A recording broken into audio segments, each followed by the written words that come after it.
And thanks to Susie.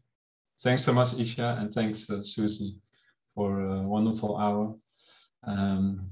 Yes, we're happy to be your host today for this hour. We're here at Liminal Village in Italy, Ecotech Hub. And so there might be some excitement here and people coming in and going, but that's all part of the process. Yeah, and hello, of course, to everyone and welcome. We are very excited to have you join us. We hold space for this 24 hours and engage in conversations that matter for us and our planet these days. In this edition of the Equinox Connectathon, we will be exploring 5 different themes, just to get everybody a bit up to speed again. We have ancient future wisdom, being rituals, living economies, our humanity, and tools for transformation. So if you want to listen in further today, there's lots of energy going on. We hope to indulge you in a variety of conversations, debates, thought experiments, and even quiet listening.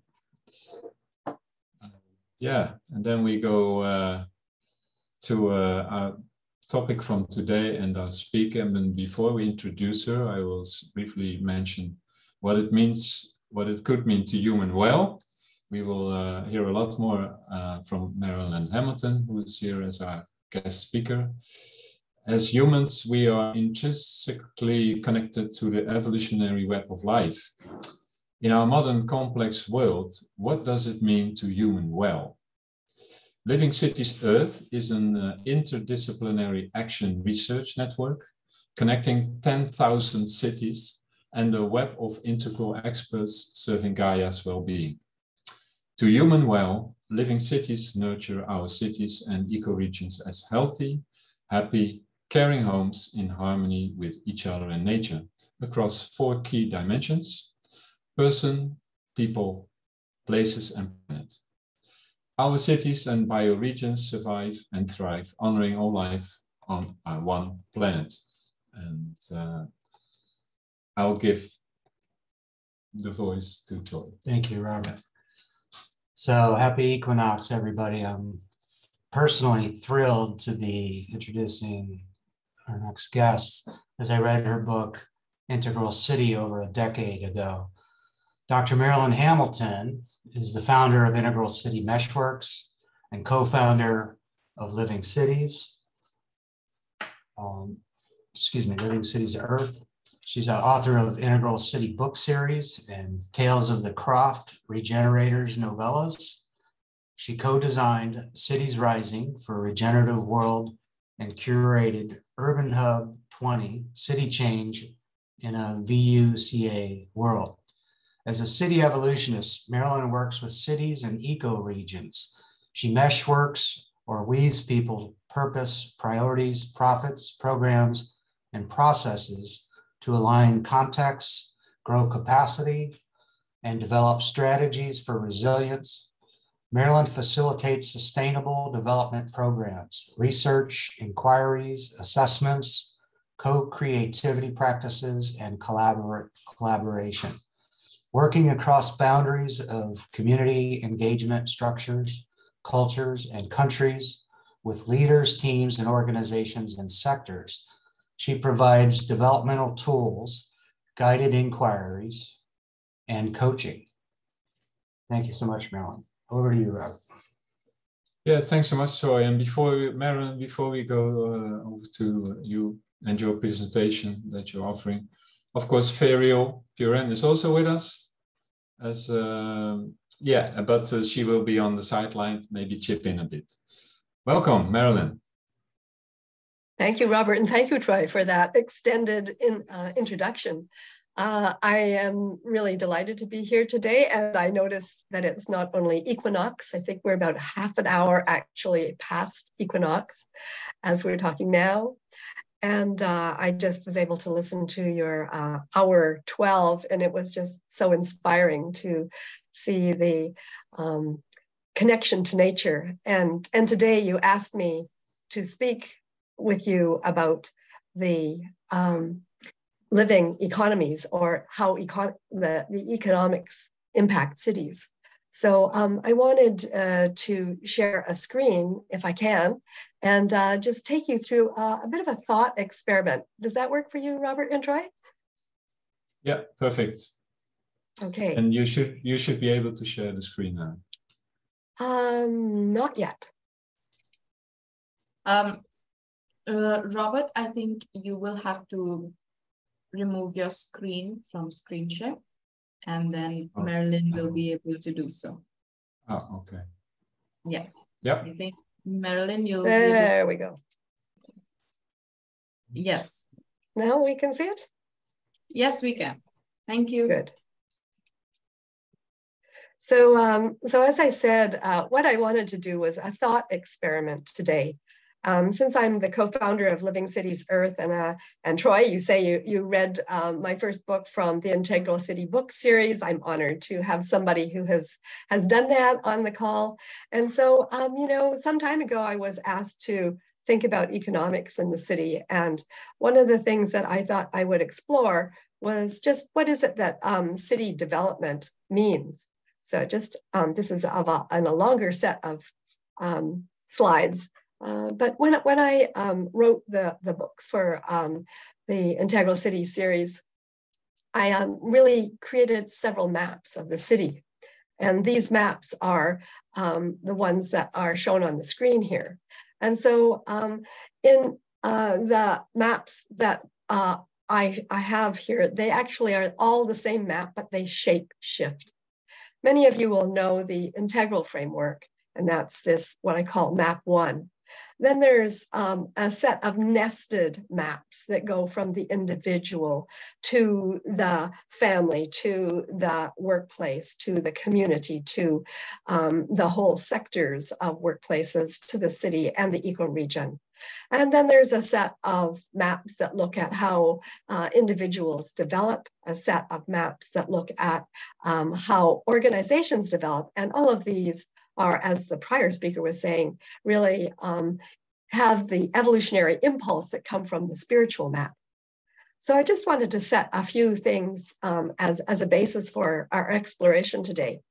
So, you know, cities I think of as what James Lovelock called Gaia's reflective organs. So they're a superorganism, if you will, and cities are the organs, organizations are the organelles, and individuals are like cells in the city. So we can look at the city as it develops, kind of like we would look at an individual, and think of it as an organism. And here's the kinds of things that we have to consider when cities develop. And this is totally related to economics. They are supportive of a variety of expressions of diversity in traits and behavior in the integral map. This is the upper right actions. Cities tend to become increasingly empowering of learning, development, change, personal intentions, and development. This would be like in the individual, the upper left, thinking and learning. And economically, they are inter and intra-connected. Therefore, they're increasingly effective and efficient. This would be related to the lower right quadrant of productivity in the integral map. And as cities develop, they become enabling of mutuality. Thus, they're broadening moral, cultural, and relationship spans. So this relates to the lower left quadrant of relationships. So as cities develop, they become more generative, more renewing, and more innovative. They're also respectful of a longer decision time horizon.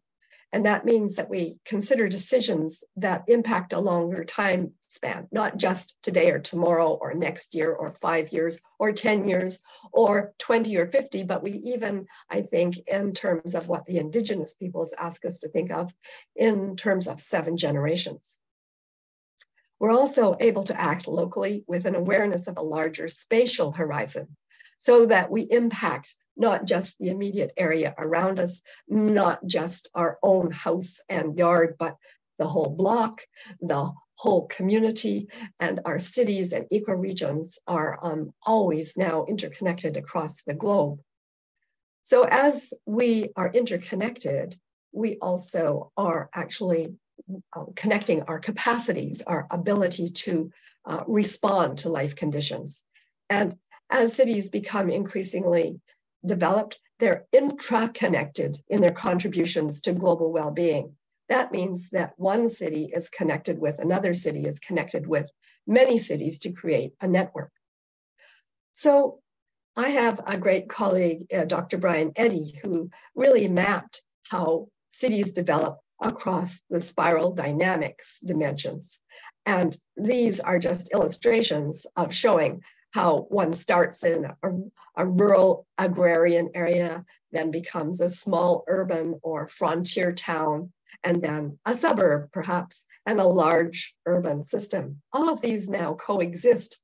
So when you were introducing me, we talked about the Living Cities intention to impact 10,000 cities, which is approximately how many cities there are in the world.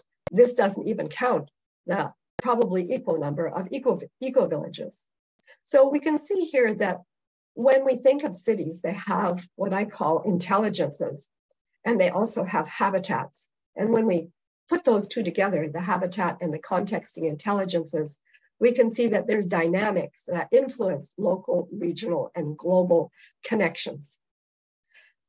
Let me talk a little bit briefly about map 4, which was the complex adaptive structures of change. And you can just see on this screen that I've mapped out 8 different organizations that have emerged over time.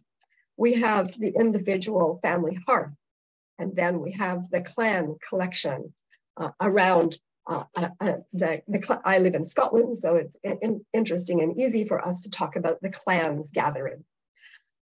Then we have the dominator hierarchies. These actually help us to organize when we're emerging evolutionarily, and many of our sports teams are still organized this way. And out of there, we move into our bureaucracies and institutions that are more hierarchically organized so that there is a flow of information and impact, but also an increasing capacity to be able to manage not only ourselves personally, but also the habitat that we have created through bricks and mortar, and also through the relationships that we have in the city. Our 5th form of organization is one that we're mostly all quite recognized, can easily recognize. This is an entrepreneurial organization where you can see the hierarchy has lots of little workarounds because it's always looking for results. And the 6th order of organizations is really our social network, where we're calling all together to be inclusive and tolerant and accepting of all peoples. Except that, ironically, this form of organization doesn't necessarily accept all these prior levels of complexity. It isn't until we move into the 7th form of organization, which is a systems view, where we realize that we have must value all forms of organization. That in fact, what I realized when I was looking at the city is these all coexist. We have not lost any of these. They're all in the city together. And when we then reach out and look at the globe of cities, we see organizations that are now not only formed to serve the globe, but now I'm looking for cities that actually see as their purpose to be Gaia's reflective organs, and therefore really truly global cities. So one other thing I would like to just share is the research that stands behind the spiral dynamics and really influences my way of looking at things in an integral or living city way. And this comes from Claire Graves' proposition that how humans develop, you can see the human development that we can trace on this one half of the helix. And actually, we coexist with the development of the life conditions that impact us. And our life conditions, in fact, are what cause us to make changes as we've developed across time. So he called this a double helix. So you can see that the double helix has the context, the life conditions, it has the capacities of humans. And when we put those together, then we actually, as human systems, develop caring.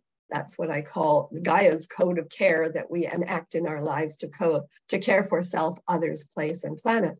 But these become progressively more complex value systems. So that being said, we can also think, if we have a little bit more time, that these structures are actually not just outside of us, but they're inside of us. We can use them as kind of proxies for how our worldviews and brains develop.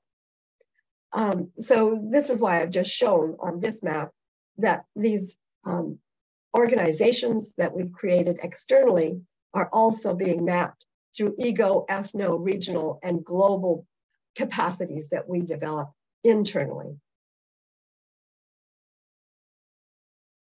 Now, when we look at the economy, one of the ways that I like to think about this is through the lens of donut economics.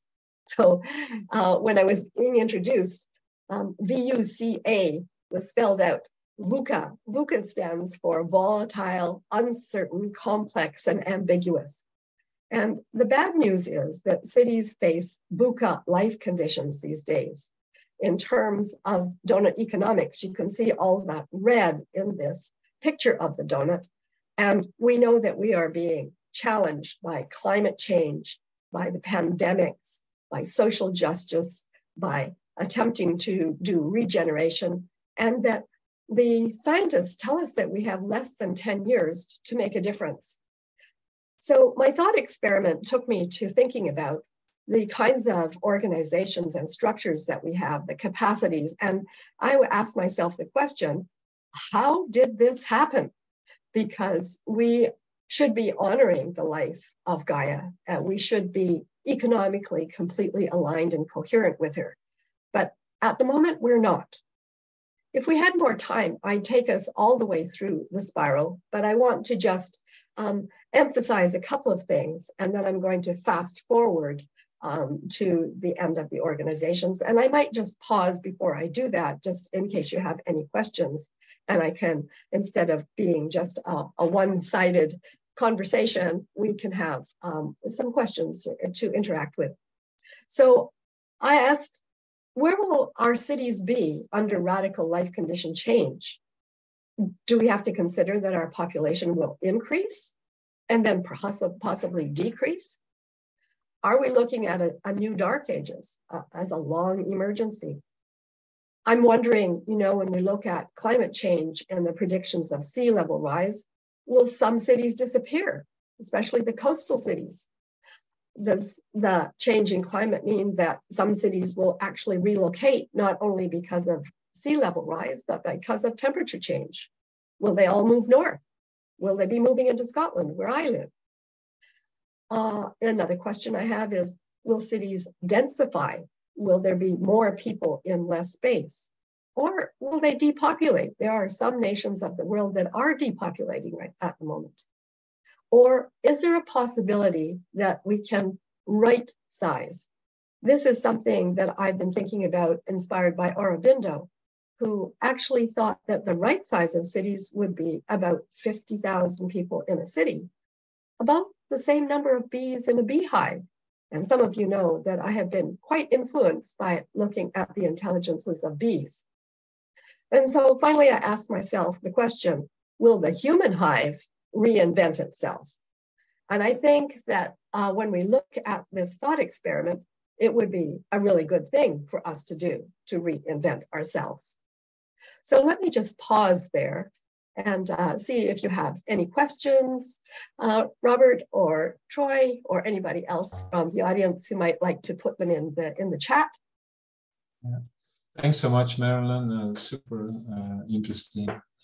And I feel a question bubbling up, and that applies to the last slide you shared, because will cities, will we still have cities? And because of coastal threats, I can also imagine after our COVID experience together, that there was a certain moment that, yeah, living in the city was really questioned because more people felt going out, living in villages in the country, because cities are also super spreaders of a virus.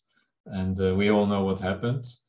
So there are more, I can guess there are more threats possible for cities. And I just want to open the field a bit to see if we also are thinking about solutions. I mean, we already saw some shifts from younger people that move out of the cities and go to the countries because they can work more remotely now. So I would love to hear some thoughts on that and open the field.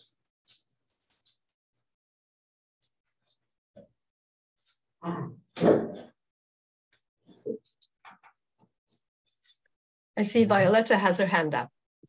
Yeah. Hey, Marilyn, thanks for a very straightforward presentation and very clear one. One little thing that challenged me while I was listening is when you said that our brains evolve with structures. So what's your opinion of degrading human capacity by structures as well? Yes, well, the reason that I say that is my study of meshworks. So you know that I have an intelligence that I call meshworking intelligence in the city, and that's where I propose that two operating systems work together. One is a structuring one, and one is a self-organizing one. And where did I learn this from? Well, meshworks actually comes out of brain science.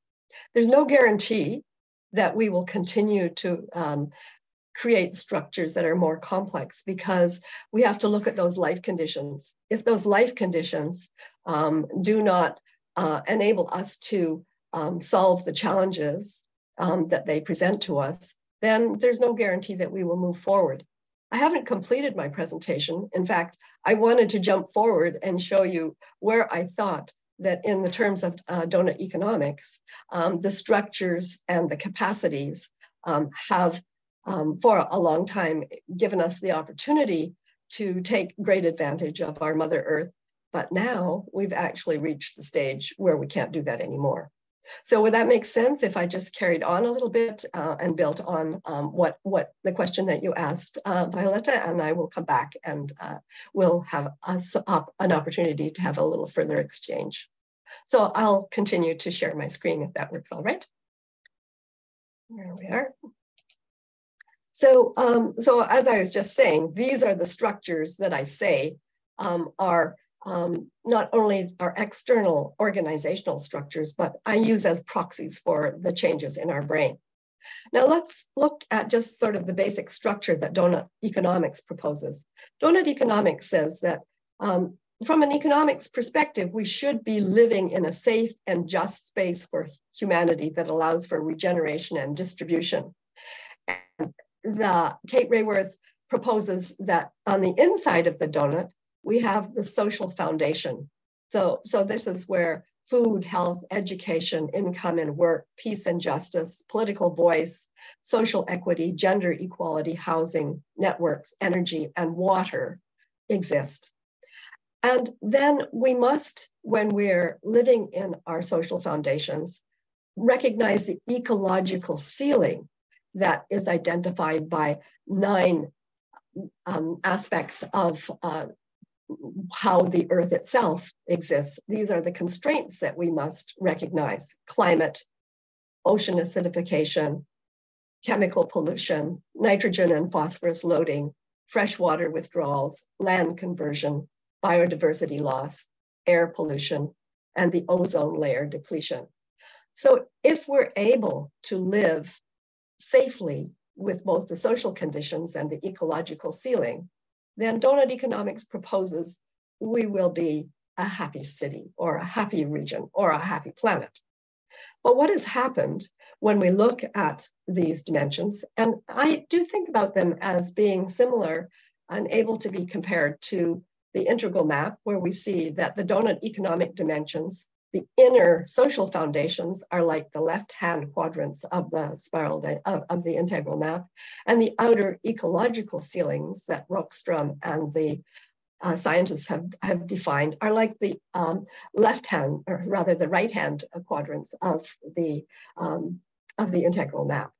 So there we can see the integral map has the psycho and cultural aspects on the left-hand side, which are the inner dimensions that donut economics is using for the SDGs.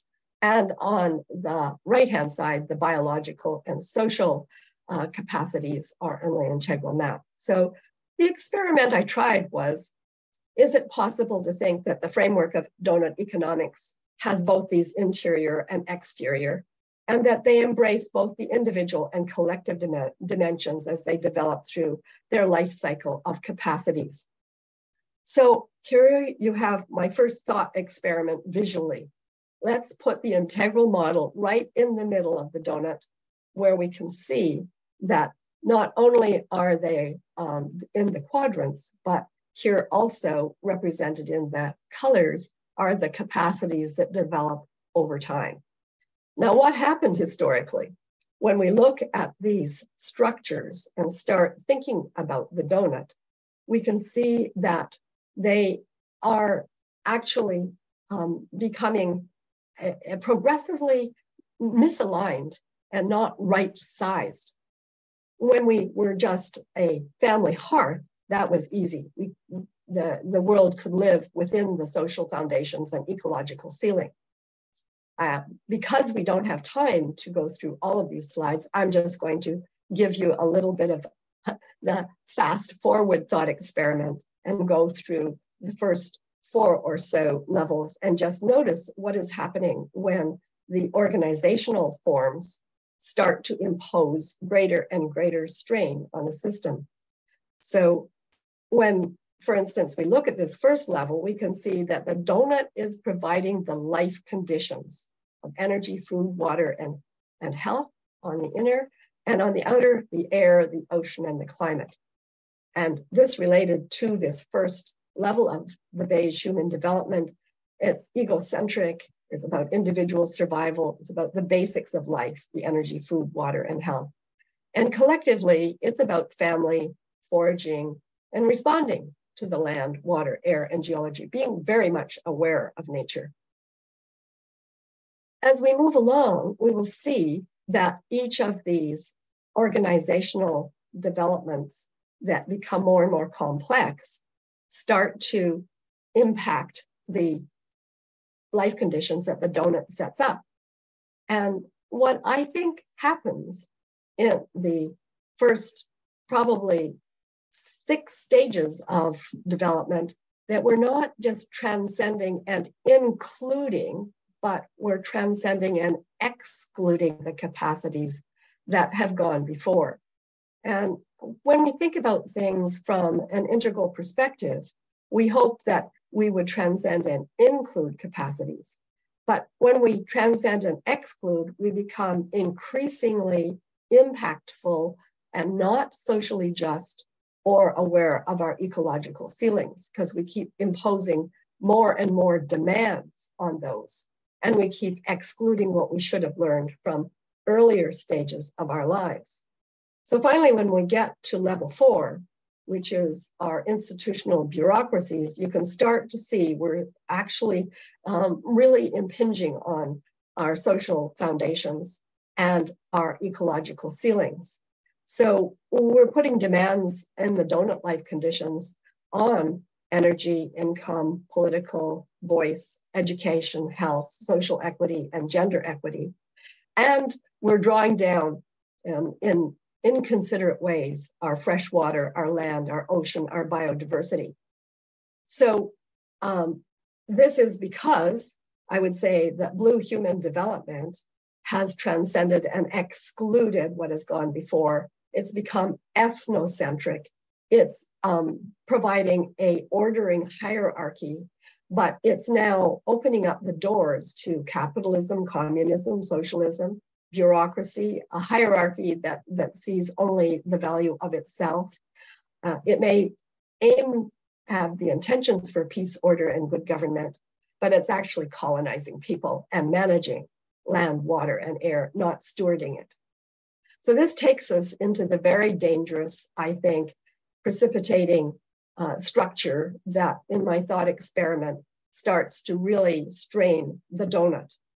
In this level 5, which is the entrepreneurial capitalist structure, we can see we are going into the red zones of particularly Rockstrom and the scientists identified climate change, the nitrogen phosphorus loading, land conversion, and biodiversity loss as being way beyond the boundaries that we should be living in.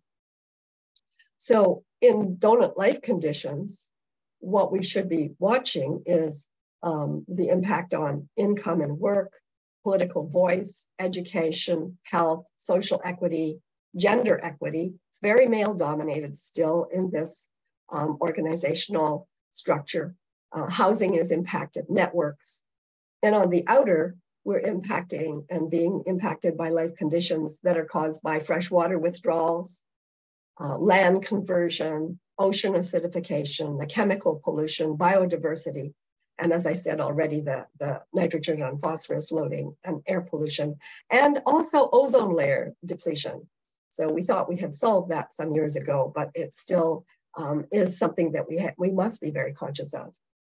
So at level 5, I say that we as human systems have transcended and tolerated our blue or our level 4.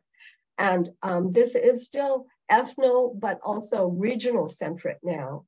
And we can see in the collective human systems, the dominance of capitalist government, the anti-unionism, that's much in the news these days, globalization of resources, the divestment of colonies, but no acceptance of the damage that colonization has created, and a continued exploitation of ex-colonies along with the exploitation of land, water, and air. We think when we get to level 6, which is our social network, that in fact, we might be getting back in alignment with the donut, but in fact, I think that has not happened. We're still impacting beyond the boundaries that we had at level 5. And we're still having the same challenges to our donut life conditions, even though what we have shifted into is a perspective from an individual point of view that we're regional and global centric. We might be tolerant of some people, but not everyone. We have been good at getting transnational human rights, but very challenged to actually enforce them or to have everyone accept those. And even though we have global intentions for environmental protection, we have had very little ways to actually back those up. The private, public, and not-for-profit options in our various capacities internally are sort of at war with one another. And we also see in the collective system, socialist governments and social safety networks, an attempt to reach social justice and truth and reconciliation, but we can see how that has also slid back, as Violetta was talking about when we had our little exchange there. There's no guarantee of moving forward. And so even though we've had environmental activism for nature, land, and water, we have not been very effective at this level 6. So I would like to see if we can open up for a little bit more exchange after sharing these next 2 slides, where I say that now that we are aware of our systemic nature, of the systems of our life conditions, of the relationship that donut economics has presented to us by saying that we must find a safe and just space for society, we must understand that each one of these value systems that we've looked at is able to develop capacity that can bring value forward. We can be of service to the life conditions that are set out by donut economics, both from an inner and an outer perspective. And that is because at level 7, in spiral dynamics terms, this is yellow human development. In integral language, it's called teal. And this is because this transcends and includes all the prior levels. And it means that we start to appreciate that there is not just one size fits all, but there must be right sizing. There must be responses to standards that are set at a high global level, but given the opportunity to regionally adapt themselves. And that we must learn about the whole idea of recommoning our energy, our food, our water, to look at commoning even for health and education and housing and land. This means that we have different collective contexts that understand what I would call governance systems and even what are unitive narratives, as Jude Curavan and her teams have been talking about. Recognizes that human development and evolution of our regions of Gaia herself are intricately interconnected. It means that we must listen to the indigenous peoples who have been talking to us for centuries now, and to not only restore their rights, but I would say at this level to recognize their injunction to make decisions unto the 7th generation. And if we could do that, I think then we would be able to develop our cities and ecoregions and our networks like Living Cities Earth on a global scale. And that would enable us in this thought experiment looking at donut economics to live within our social foundations and also the ecological ceilings. So not only would we have a recognition of global standards and agreements, but we would have SDGs that might turn into IDGs, inner development goals, or what I'm seeing now is even EDGs, evolutionary development goals. And because this final level 8 looks at transcending and including yellow and all that has come before, we would have global or cosmocentric citizens. At this level, we would not only be thinking global and acting local, we would be thinking cosmic, feeling global and acting local. And this would mean that not only would we have living systemic governance like we imagine with Living Cities Earth, but we would have transnational environmental protection. We would clear our traumas and we would enable humans to evolve as Earth herself is evolving. And so my last slide that I want to share is about actually taking these 12 intelligences that I wrote about, and that's what would enable us to live within our social foundations and ecological ceilings. So there you have it. There's my thought experiment of trying to imagine the economics for Gaia's reflective organs. It would be enabling Living Cities Earth, having the intention that we human well together for aliveness. And aliveness means living within the ecological ceilings and the evolutionary development goals. So thank you so much for your attention and exploration with me. And we have a few minutes for some questions and comments. Yeah. Thanks so much, Marilyn. I'm very intuitive, so something comes up for me now is because you showed us across all these different sectors and fields where we can go to go through level 7 and 8. Do you feel that we already in certain sectors or parts of our society, we already reached that level 8? I think that's very aspirational.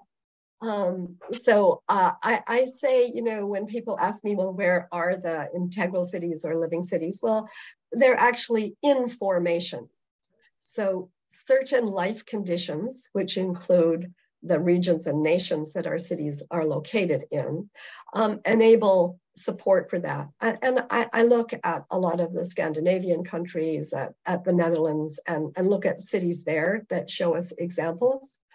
And so we have to take into consideration the cultures in our cities. And, you know, interestingly, those examples I pointed to have tended to have quite homogeneous cultures until relatively recently. But really, one of the challenges for our great cities of the world is they probably include most of the cultures of the world in one city. And that's why I think it is cities that are going to actually show us how to do the governance that we will need in order to be able to implement something like donut economics and have the capacities that you're pointing to for a global system at level 8.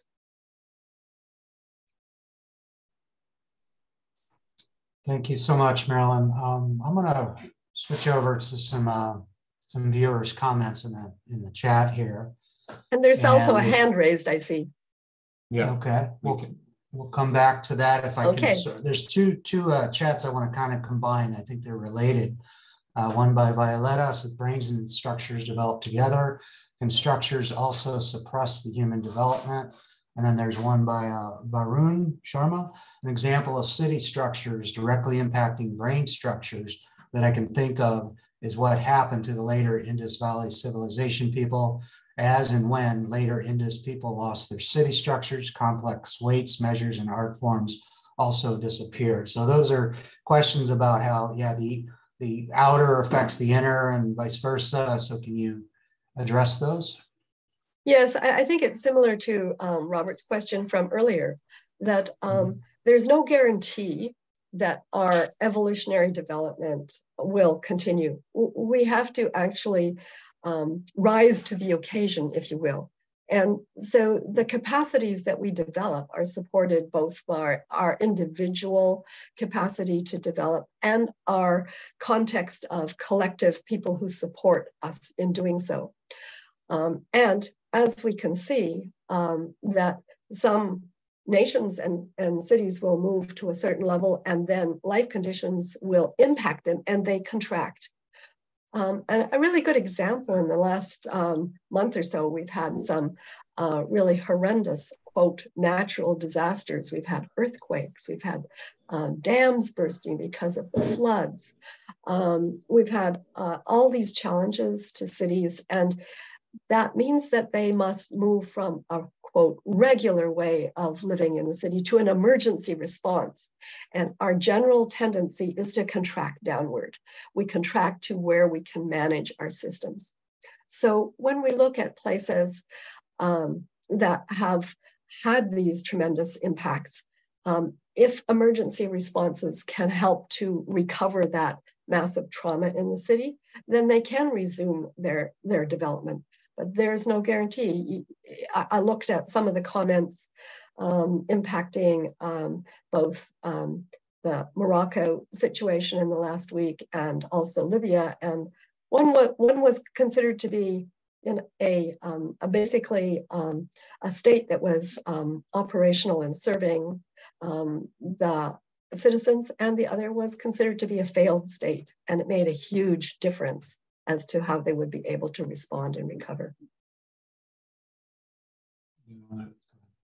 Yeah, thanks so much, Marilyn. Now we can go to Professor Dr. Kin anytime. Yeah, thank you very much. I really thank Marilyn for very far-sighted and also opening our eyes to these levels from 1 to 6, then 7, and then the 8. For me, this is the first time I hear such a discourse.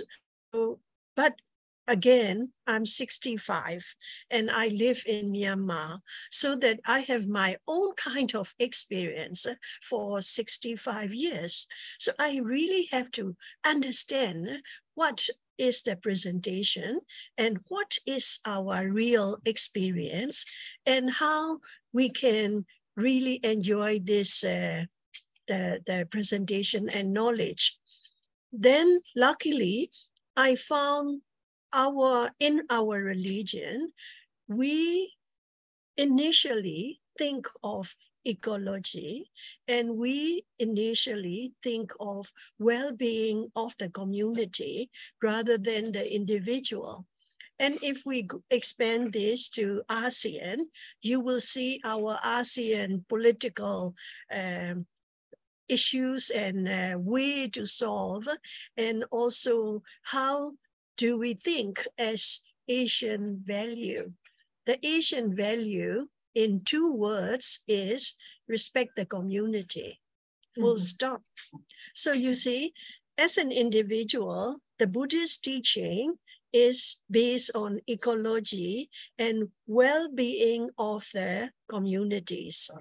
Then ASEAN Asian value is this one, but yet we cannot claim that we are successful. In Myanmar, Buddhism has been twisted and misused and even tainted the original value of Buddhism. Likewise, ASEAN is not regarded as being very quick and effective in solving its political issues.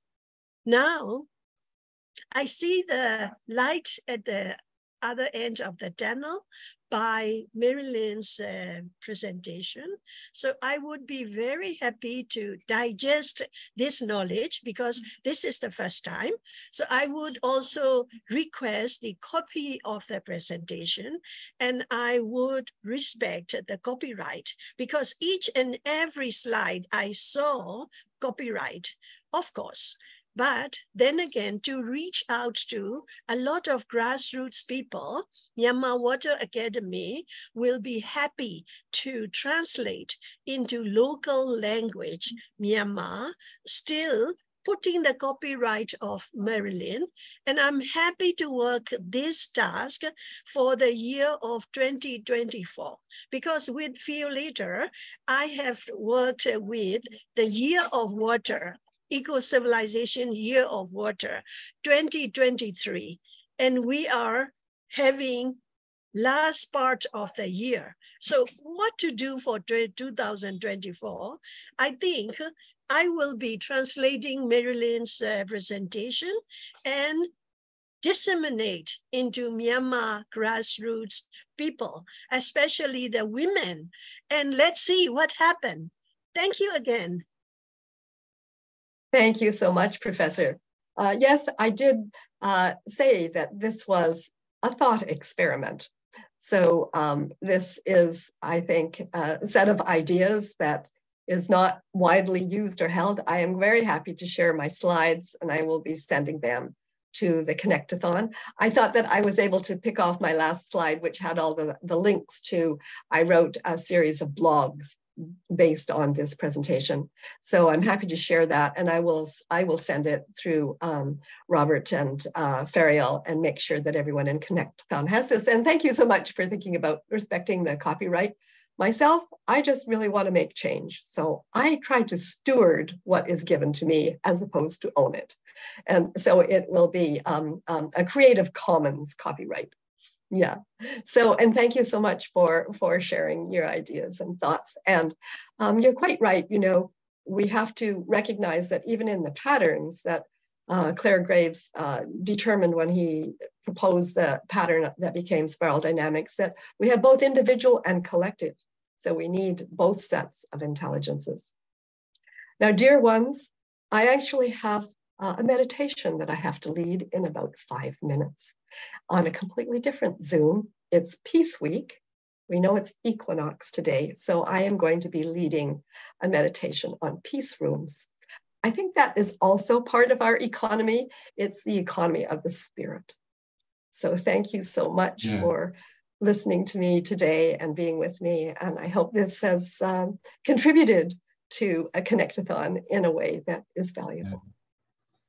Thank you so much, Marilyn, for being here. And yes, it's an important part. We are talking about 8 forms of capital, and this is your spiritual economy is certainly an important part of it. So thanks again for being here. It was very fascinating and wonderful, and hope to see you soon.